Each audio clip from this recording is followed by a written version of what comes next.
That's exactly what I'm saying. Stock trading में खरीदने और बेचने के संकेतों को पहचानना बहुत जरूरी होता है ताकि आप सही समय पर स्टॉक खरीद या बेचकर मुनाफा कमा सकें और जोखिम को कम कर सकें। नीचे कुछ मुख्य तरीके और रणनीतियां दी गई हैं जिनसे आप स्टॉक्स में सही समय पर खरीद और बिक्री कर सकते हैं। खरीदने और बेचने के संकेत कैसे पहचानें? 1. तकनीकी विश्लेषण, टेक्निकल एनालिसिस। तकनीकी विश्लेषण चार्ट पैटर्न, ऐतिहासिक मूल्य डेटा और विभिन्न तकनीकी संकेतकों का उपयोग करता है। इसके कुछ मुख्य उपकरण हैं। Moving average, moving averages. खरीदने का संकेत जब शॉर्ट टर्म मूविंग एवरेज जैसे 50 दिन का, लॉन्ग टर्म मूविंग एवरेज जैसे 200 दिन का से ऊपर चला जाता है, इसे गोल्डन क्रॉस कहा जाता है। बेचने का संकेत जब short term moving average long term moving average से नीचे चला जाता है, इसे डेथ क्रॉस कहा जाता है। Relative strength index RSI।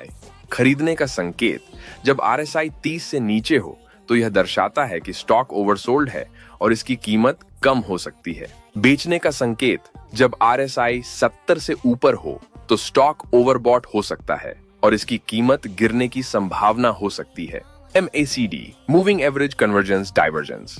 खरीदने का संकेत जब MACD लाइन सिग्नल लाइन से ऊपर जाती है। बेचने का संकेत जब MACD लाइन सिग्नल लाइन से नीचे जाती है। समर्थन और प्रतिरोध स्तर, सपोर्ट एंड रेजिस्टेंस लेवल्स। खरीदने का संकेत जब स्टॉक की कीमत एक मजबूत समर्थन स्तर से उछलती है तो यह खरीदने का अच्छा मौका हो सकता है। बेचने का संकेत जब स्टॉक की कीमत प्रतिरोध स्तर को तोड़ने में विफल रहती है तो यह बेचने का संकेत हो सकता है। 2. मूल्यांकन विश्लेषण, फंडामेंटल एनालिसिस। इस विधि में किसी कंपनी की वित्तीय स्थिति, विकास क्षमता और उद्योग प्रवृत्तियों का विश्लेषण करके स्टॉक का आंतरिक मूल्य निकाला जाता है। खरीदने का संकेत जब स्टॉक अपने आंतरिक या उचित मूल्य से नीचे ट्रेड कर रहा हो। बेचने का संकेत जब स्टॉक की कीमत बहुत अधिक हो जाए या कंपनी की वित्तीय स्थिति खराब होने लगे। 3. बाजार भावना विश्लेषण, सेंटिमेंट एनालिसिस। इसमें बाजार के मूड को देखा जाता है।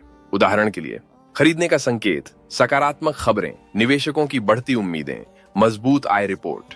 बेचने का संकेत नकारात्मक खबरें, बाजार में गिरावट या आर्थिक मंदी। स्टॉक कैसे खरीदें या बेचें? 1. ब्रोकर खाता खोलना। आप स्टॉक खरीदने या बेचने के लिए एक ब्रोकर की जरूरत होगी। कुछ लोकप्रिय ऑनलाइन ब्रोकर प्लेटफॉर्म हैं: E-Trade, Fidelity, Zerodha, Upstox, angel broking आदि। खाता खोलना, खाता खोलने के लिए फॉर्म भरें, पहचान पत्र जमा करें और पैसा जमा करें। फीस, कुछ ब्रोकर ट्रेड पर कमीशन लेते हैं जबकि अन्य बिना कमीशन के ट्रेडिंग की सुविधा देते हैं। 2. ऑन ऑर्डर देना, प्लेसिंग एन ऑर्डर। स्टॉक खरीदने या बेचने के लिए आपको अपने ब्रोकर के ट्रेडिंग प्लेटफॉर्म का उपयोग करना होगा। कुछ प्रमुख ऑर्डर प्रकार हैं: market on order, market order तुरंत वर्तमान बाजार मूल्य पर ट्रेड को निष्पादित करता है। खरीद ऑर्डर, स्टॉक को मौजूदा बाजार मूल्य पर तुरंत खरीदता है। बेच ऑर्डर, स्टॉक को मौजूदा बाजार मूल्य पर तुरंत बेचता है। Limit on order, limit order, आप एक निश्चित मूल्य तय करते हैं जिस पर आप स्टॉक खरीदना या बेचना चाहते हैं। खरीद लिमिट ऑर्डर, स्टॉक की कीमत आपकी सीमा तक पहुंचने पर खरीदारी की जाती है। बेच लिमिट ऑर्डर, स्टॉक की कीमत आपकी सीमा तक पहुंचने पर बिक्री की जाती है। Stop loss order, stop loss order, ये स्टॉक की कीमत एक निर्धारित स्तर तक गिरने पर स्वचालित रूप से स्टॉक बेच देता है। बेच स्टॉप ऑन ऑर्डर, नुकसान को सीमित करने के लिए स्टॉक बेचने का on order. Trailing stop on order, trailing stop order, यह स्टॉक की कीमत के साथ बढ़ता है। उदाहरण के लिए यदि आप स्टॉप 5% नीचे सेट करते हैं तो यह स्टॉक की उच्चतम कीमत से 5% कम होने पर बेच देगा। 3. ट्रेडिंग प्लेटफॉर्म का उपयोग, यूजिंग अ ट्रेडिंग प्लेटफॉर्म। आपके ब्रोकर के प्लेटफॉर्म पर जाकर स्टॉक चुनें, ऑन ऑर्डर दर्ज करें और अपने स्टॉक्स की निगरानी करें। उदाहरण, रणनीति के आधार पर खरीद और बिक्री चरण। 1. आप RSI का विश्लेषण करते हैं और देखते हैं कि यह 30 से नीचे है, ओवरसोल्ड, यह खरीदने का संकेत हो सकता है। आप एक लिमिट ऑन ऑर्डर लगाते हैं ताकि स्टॉक आपकी इच्छित कीमत पर खरीदा जा सके। आप अपने नुकसान को सीमित करने के लिए एक stop loss on order set करते हैं। जब स्टॉक की कीमत आपकी लाभ सीमा तक पहुंचती है तो आप एक बेच ऑन ऑर्डर देकर मुनाफा बुक कर सकते हैं।